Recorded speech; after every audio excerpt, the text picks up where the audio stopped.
Good morning, beloved ones. Turn to someone and tell them I'm fired up and I'm ready to go. I'm fired up and I'm ready to go. I am fired up and I'm ready to go. I'm fired up and I'm ready to go. Yes.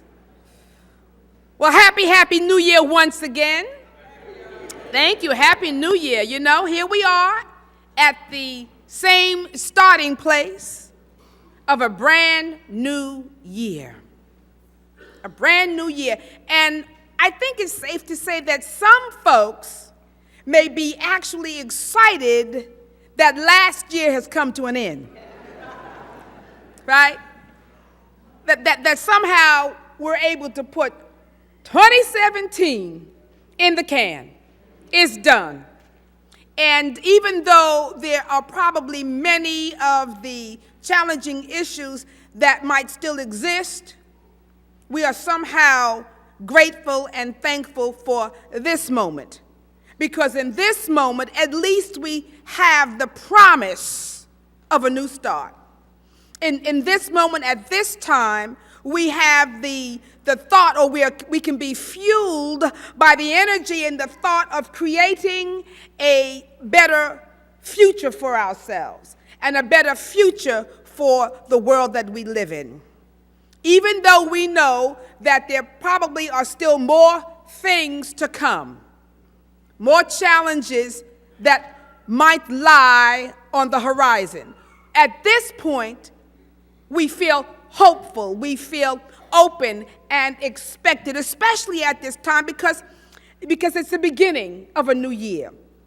And hopefully we're all still hyped up about this time, about having a new beginning, that we're actually fired up and ready to go. I love that. That was Pastor Obama's statement when he was campaigning. Are you fired up and ready to go?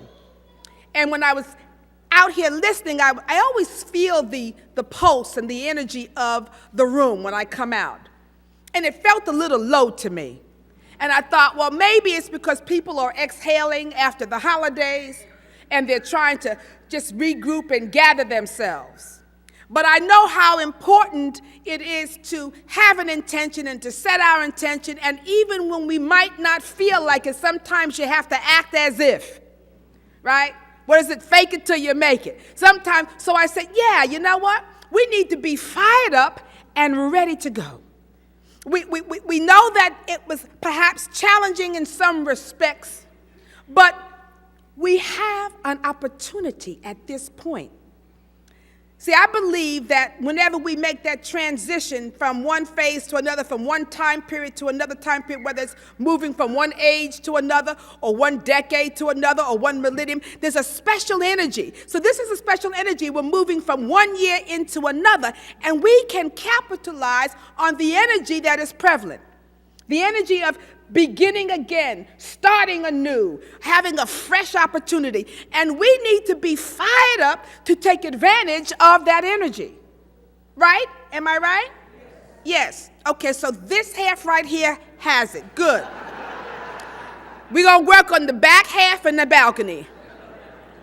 But, you know, you got to be fired up and ready to go. We've had a little reprieve. We've had the wonderful time of the holidays and whatever, but now it is time for us to get back into alignment and be on point with what it is that we want to achieve or do or accomplish or be in this new year.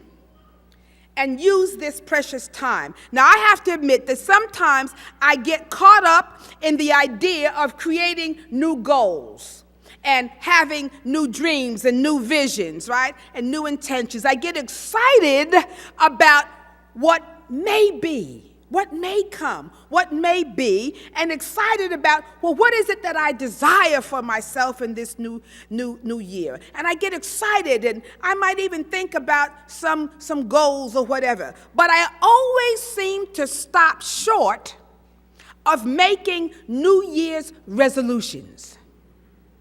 And you know why that is? Because I know that I will never keep them.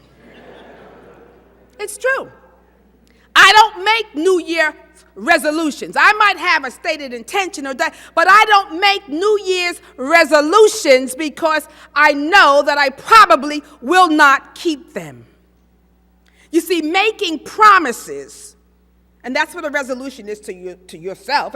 It's a promise you're trying to make to yourself. But making promises that you know you will not keep is a dangerous thing, because it serves to weaken your will, and it weakens your word. When you make a promise that you know you have no intention of keeping, you weaken your word. The power of your word, the power of your ability to speak something into being. It's damaged. Plus, what happens is when you do that and you know you're not going to keep it, it emphasizes consciously setting yourself up for failure. Because you say it, but you know you're not going to do it. And so you are consciously setting yourself up for failure. And you are also programming yourself not to believe in yourself. You are programming yourself not to believe in yourself, which is why empty resolutions do more harm than good. So if you know that, then don't make them. But if you have a sincere intention to keep your resolutions, a sincere desire, if you're going to make them with a sense of sincerity, then you might need to harness the power of being resolute.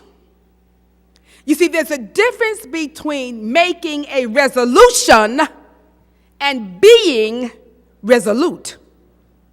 Two different things. And so I thought, I want to focus on this word, to be resolute. And here are some synonyms like cinnamon buns.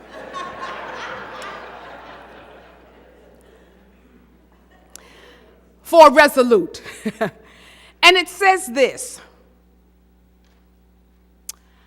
These are the synonyms: determined, purposeful. There's a lot of them, but I want you to hear each one. And I want you to figure out which ones kind of speak to you. But to be resolute is to be determined, purposeful, resolved, adamant, single-minded, firm, unswerving, unwavering, steadfast, staunch, stalwart, unfaltering, unhesitating, persistent, and this is another one, indefatigable. That's what I had to look at, but it's INDEFATIGABLE.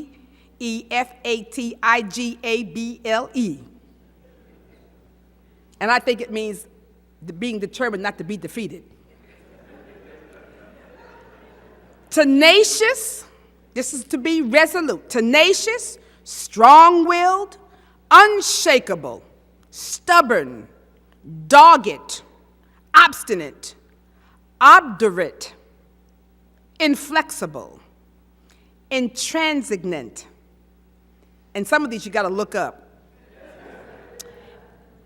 Implacable, unyielding, unrelenting, spirited, brave, bold, courageous, plucky, indomitable. And here's another one: gutsy, gutty, spunky, feisty. Oh, I can't say this one. Let's see. And pertinacious. Pertinacious. These are some powerful words, right? I thought, wow, I love these words, because what it says to me when I read all of them, I said, when you are resolute, because these were all synonyms for being resolute, when you are resolute, that means you're going to make it happen no matter what, right? Did you hear all those words? You're going to make it happen no matter what. And that you have a strength of mind that is incomparable, and that you can actually back up your words and ideas and your willingness with action. Just picking out some of these words. And so I thought, well, let me pick out the words that speak to me at this particular moment, and the words that I believe can make a difference in our ability to be resolute, so that at the end of this year, so that this time next year, we would have accomplished some of our goals or our visions, right? So the first word that I picked out of this list that feels significant and powerful for me is purposeful. Somebody mentioned being on purpose, having purpose. It's purposeful. To be resolute is to be purposeful. Having a purpose in life carries high energy, and it carries a vibrancy, and it's like having a mission that moves you and motivates you and moves you to action, right? If you have a sense of being on purpose, purposeful, it can feel like you're being spirit-led, spirit-guided, spirit-directed. And to be purposeful is also feels like it has some kind of connection to one's very existence, right? So that's a powerful word. To be resolute is to be purposeful, to be moved with some kind of higher purpose and mission. So I think it's even greater than having a goal. Goals are nice, but having a purpose is higher. Having a purpose is stronger. It's like a mission. I have a goal, but a goal is nice, but a purpose seems like it's God-filled, God-energized, God energy. And when you're purposeful, it can get your resolute juices flowing. When you know that you have a purpose for whatever it is that you're doing, why are you doing what you're doing? Why do you want to have what you want to have? If you have that purpose in mind as to why you are doing what you're doing, then just knowing that purpose and having that purpose can give you the strength to continue doing it, even when there are days and times when you don't feel like you want to do it. There are days and times when I don't feel like I want to come in here.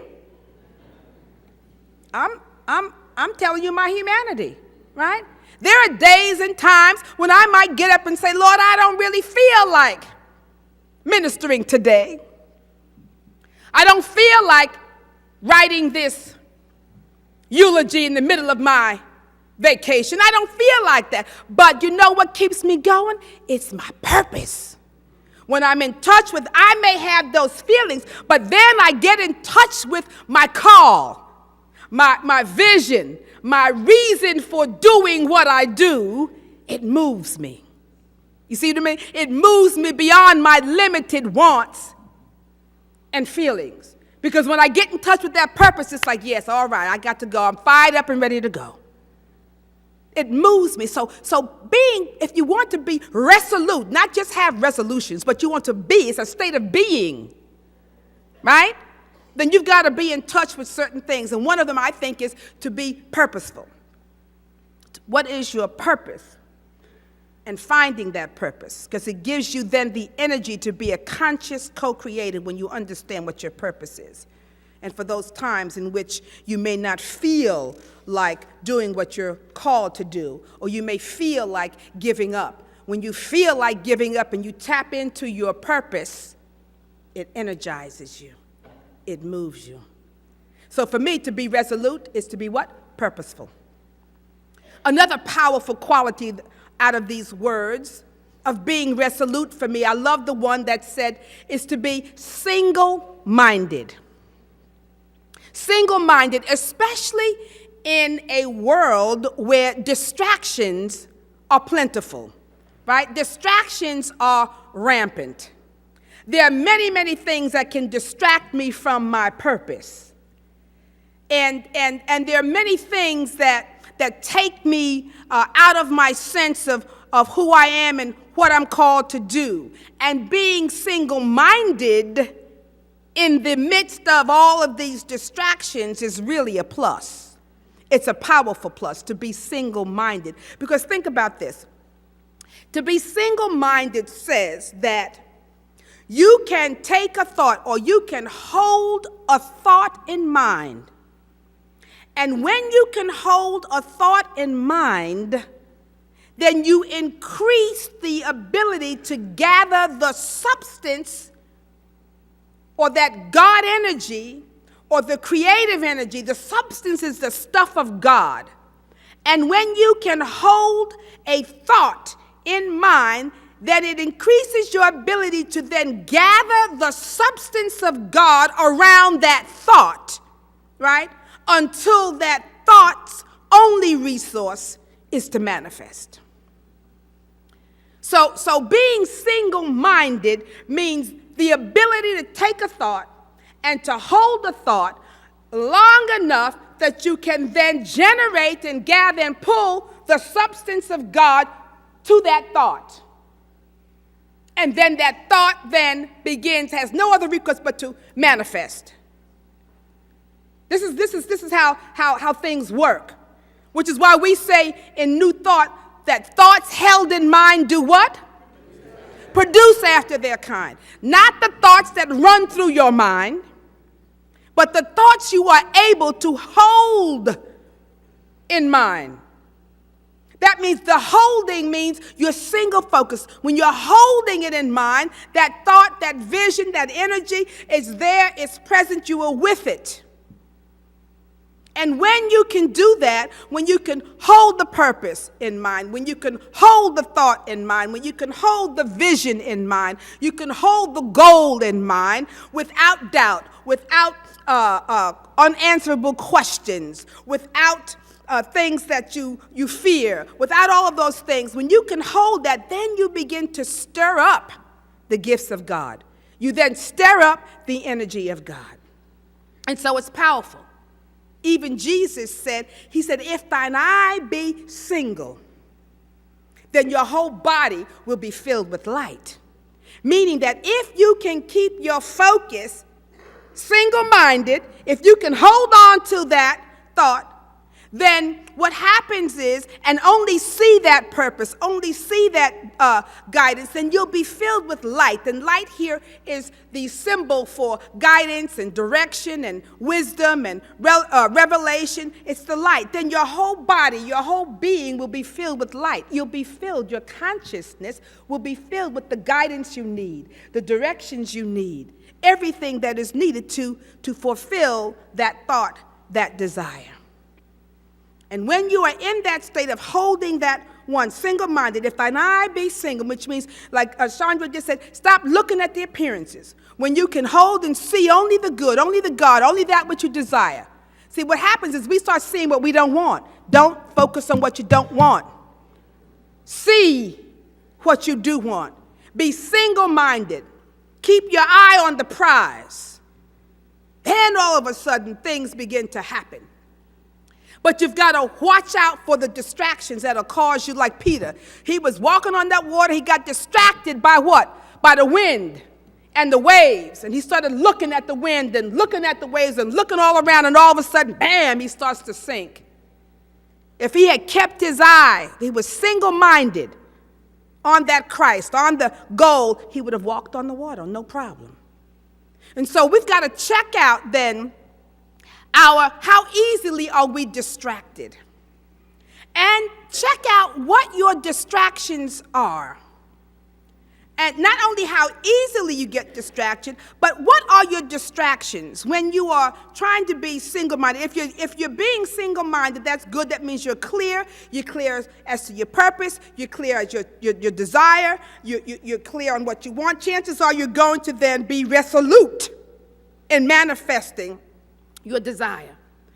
However, you've got to be able to recognize when those limiting, self-defeating, tempting thoughts enter into your consciousness and distract you from your purpose, distract you from your vision, take you all off course. And we have to be conscious of them, because when we're not conscious of them, next thing you know, you find yourself moving over here when you thought you were trying to walk over here. And you don't know how you got off track, because we're not conscious of when we're being distracted and taken off course. And so we've got to begin to figure out and check out, oh, you know what? When you have a thought and you set your intention, all the intentions we heard, you've got to be able to recognize when the opposite thought is entering into your consciousness.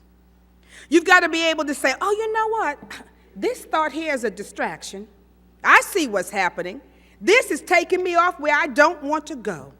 This is causing me to not be clear in my purpose. And if you can catch it, when that happens, you have a stronger chance then of making the choice to come back to center, get on point again. But you've got to be able to catch it before you unconsciously all off on another tangent, another path. So it's only a second that you are able to bring your conscious awareness to the moment and not give in to this habitual thought that wants to creep in.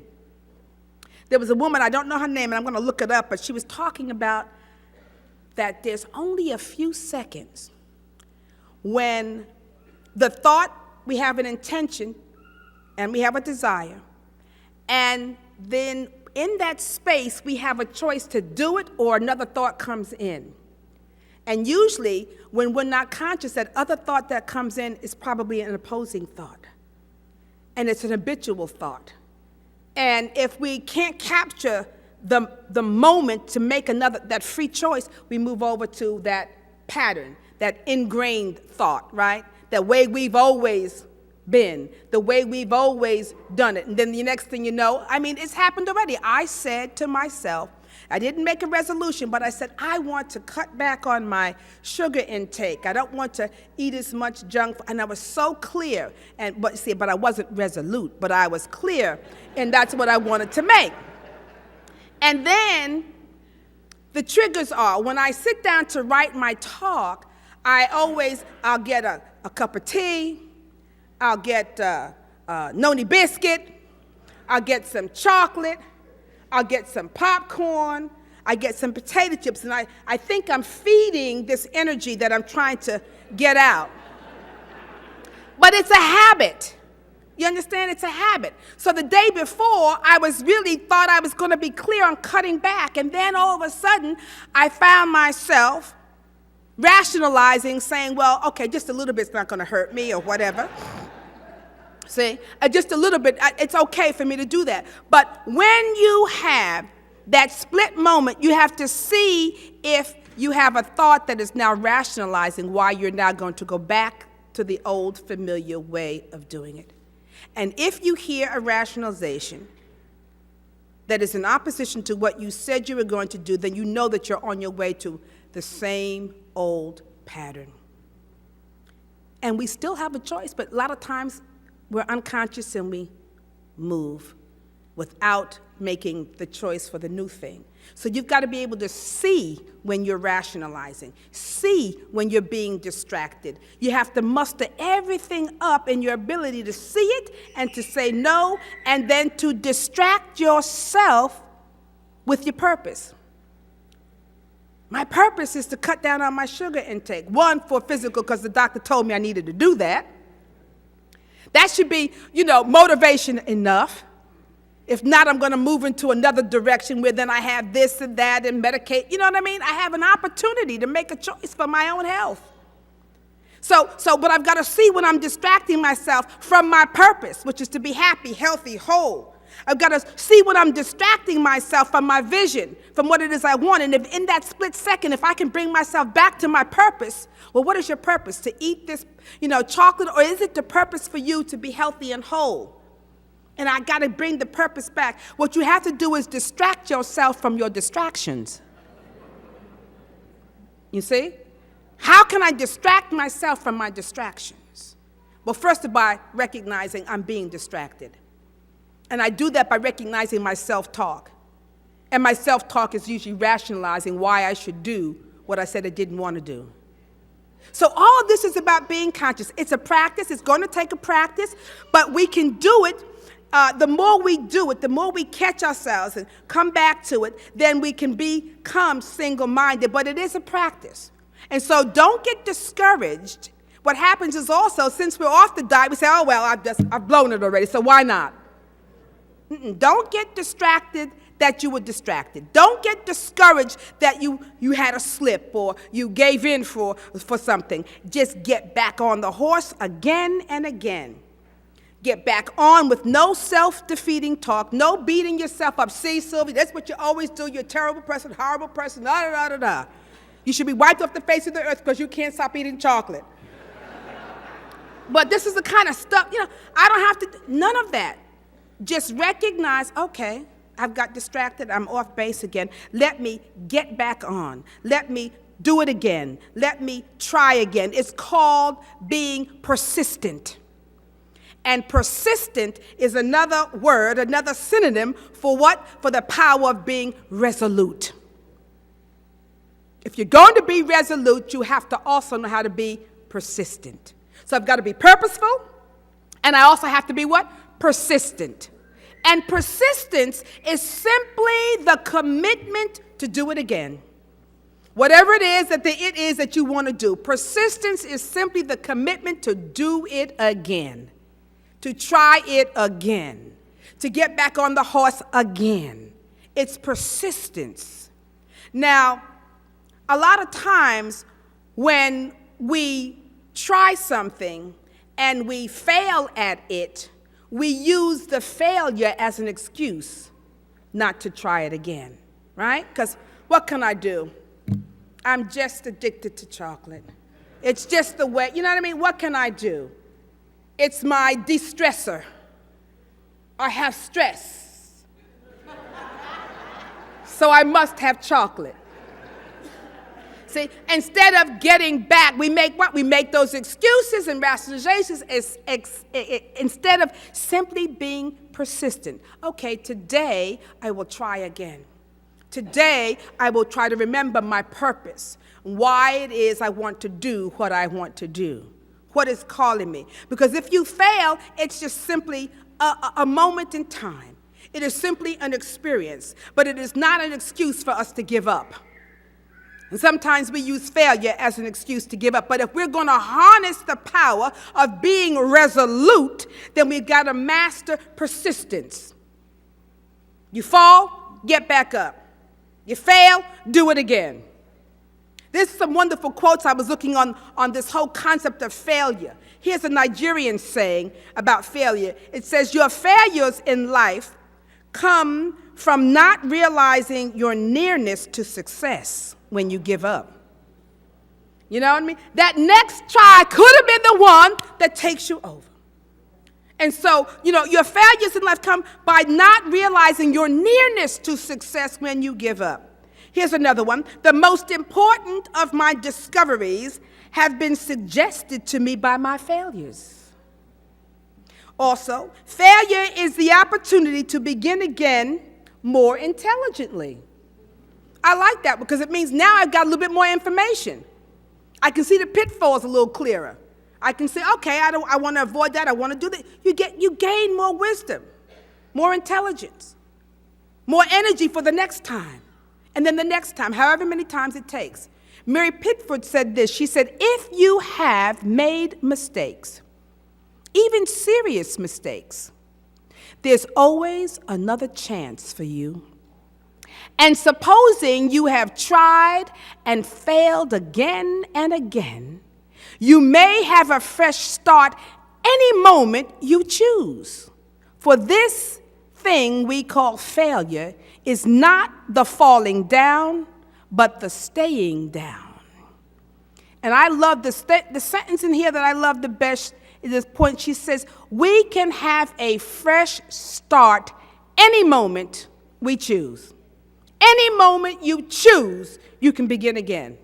Any moment could be the moment that you're successful. Any moment could be the moment that you overcome.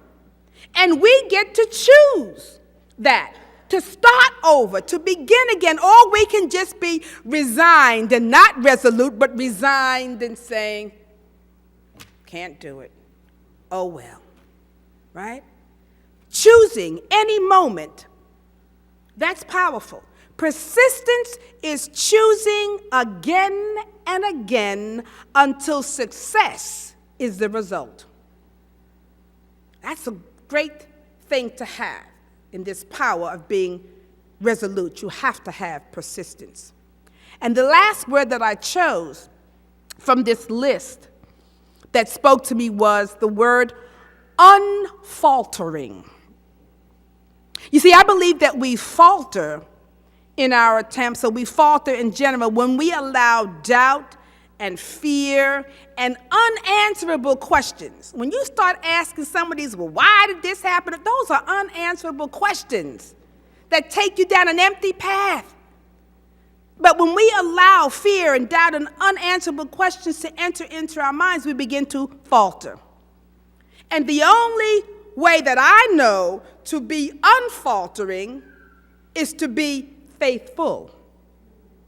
And they sang about that. To be unfaltering in my mind means that I must be faithful. Because being unfaltering is not about making somebody else or something else the fault, right? For you're not doing what it is that you want to do. It's not about finding fault. Those are excuses.